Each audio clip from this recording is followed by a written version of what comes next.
一直以来被炒得沸沸扬扬的关于安省要向外来买家征税的信息，终于在4月20日有了定论。So the issue, I believe, is not a demand issue; it's a supply issue.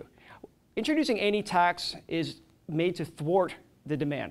I don't think that's a good thing at all. I think when you have a strong demand for housing, we shouldn't want to slow that down. It's sort of like eating. If we have 100 people that are hungry and only 10 meals, we don't tell the 100 people to stop being hungry.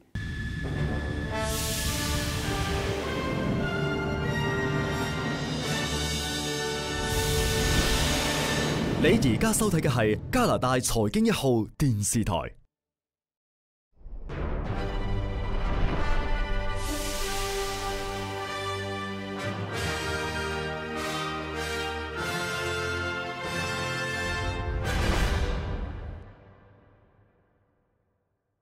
一直以来被炒得沸沸扬扬的关于安省要向外来买家征税的信息，终于在4月20日有了定论。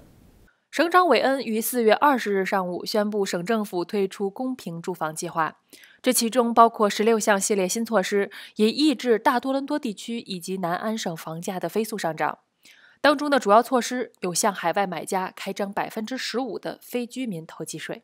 现在距离新政的实施已经有3周的时间了，那么业界人士对于此项新政又有什么样的看法呢？我们来了解一下。I believe, first of all, it's just a bad idea. They brought out a tax in Vancouver, as I'm sure your viewers are aware, an outrageous tax of 15% land transfer tax. So someone buying a house in Vancouver for $1 million would have to pay $150,000 in tax to get the keys. It's ridiculous. So they killed that market in terms of, these are for overseas buyers, people who live overseas who want to buy a property in Canada, but they're not current residents. Yeah. That's right. So some people want to bring it in. I know the real estate board, the Toronto Real Estate Board and the Mississauga Real Estate Board have been fighting it.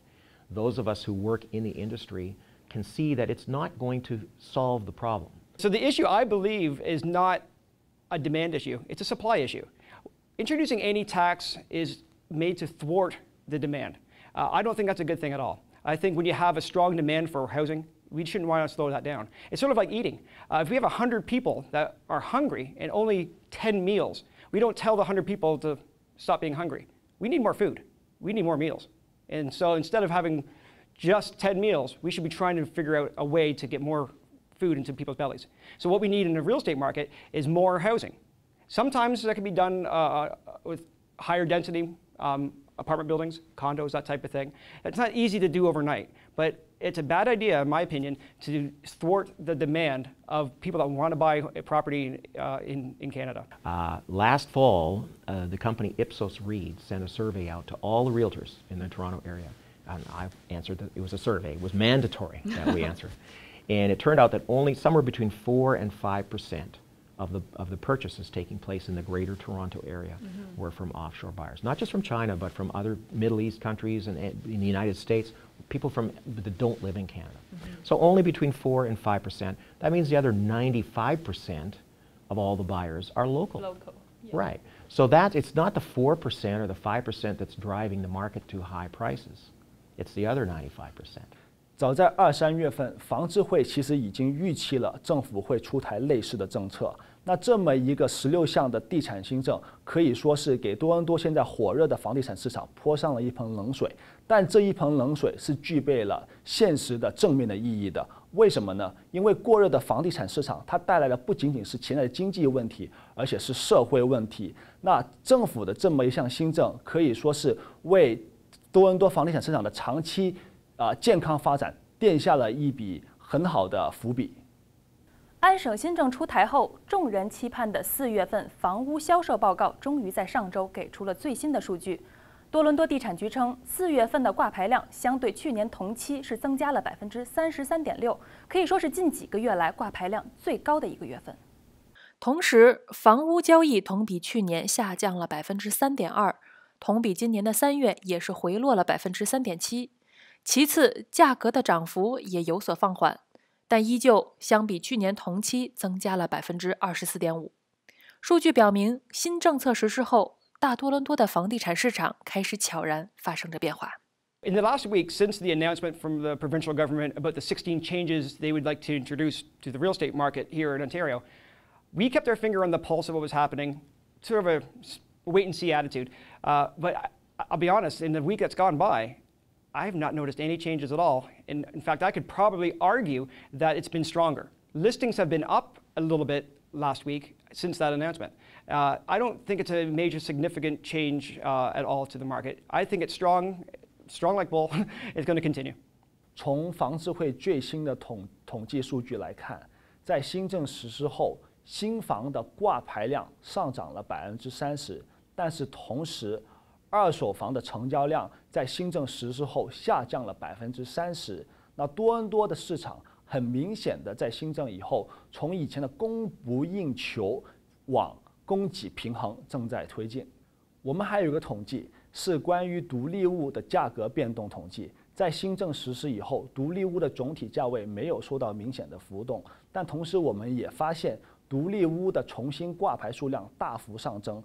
为什么独立屋会重新挂牌？因为他们在第一次挂牌以后，受到新政的影响，市场变冷，他们没有卖到他们心目中的价格，所以他们需要重新挂牌上市。那房智会预期接下来独立屋的价格会发生相对的下调。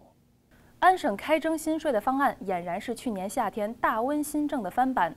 此番16项新政的出台，意味着政府开始正面干预炽热的房地产市场。那么问题来了，政府是否应该出面调整现有的市场状况？新政策又能否达到政府预期的效果呢？我们来了解一下大家的看法。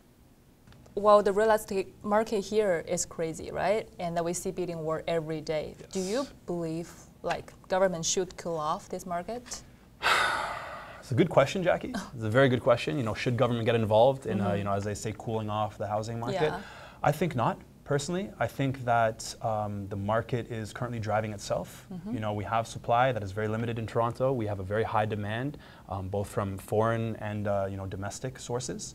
And I think that should be allowed to achieve, whatever equilibrium that it naturally achieves. I think for government to get involved, you're going to create more problems than you're going to solve. And it's going to result in people trying to play guessing games with investment properties, and it's going to end up skewing the market, and people are going to lose a lot bigger than I think if things were just allowed to play out as they are. I think the biggest fear that the clients, the buyer is afraid is like it's going like crazy, like 20% in the previous 3 months. Yep. Maybe the market should only grow like 20% a year or 10% a year. It's only how much is growth. Yeah, the growth is scary. Yeah. The growth is scary, and I think there's a lot of speculation going on right now, Yeah. But that's being driven, I think, by perception. People value a house at $1 million and they're willing to pay that amount for it, then that's what the house is going to sell for. Now, is that going to skew real estate prices? Yeah, but if the house beside it tries to sell for $2 million and that doesn't work, then it's going to have to go lower and lower and lower, and it'll self-balance, I think, in the end. Might that number be very, very high over the next few years? Yeah, there's a lot of interest in Canada right now, and Toronto's one of the prime cities. 这么一个政策对房地产的长期影响是正面的，但我们在1年的幅度来看，房智会预期今年的夏天房地产市场会比往年来得弱很多，整体的市场需求没有往年来得高，而且有很多的投资客可能会把他们的房子放到市场上面来出手。相比起温哥华的外国买家税来说，多伦多这个外国买家税的力度可以说是相似的。那房智会预期多伦多受到的影响会跟温哥华相似，而且至少能够跟温哥华前后的影响幅度能够媲美的。那温哥华从最高点受到新政影响以后，价格回落大概15%左右，前后后时间长度长达5个月。那我们房智会预期多伦多受到新政的影响的时间点，大概会在今年跟今年的下半年会产生比较明显的市场影响。自去年8月开征新税之后，大温地区的房地产市场的确是出现了降温迹象，并且销量一度大跌。安省开征新税之后，多伦多过热的房价是否会像温哥华一样被有效的抑制？我们将继续密切关注。好的，非常感谢您收看本期的1号演播室特别节目，我们下期节目再见。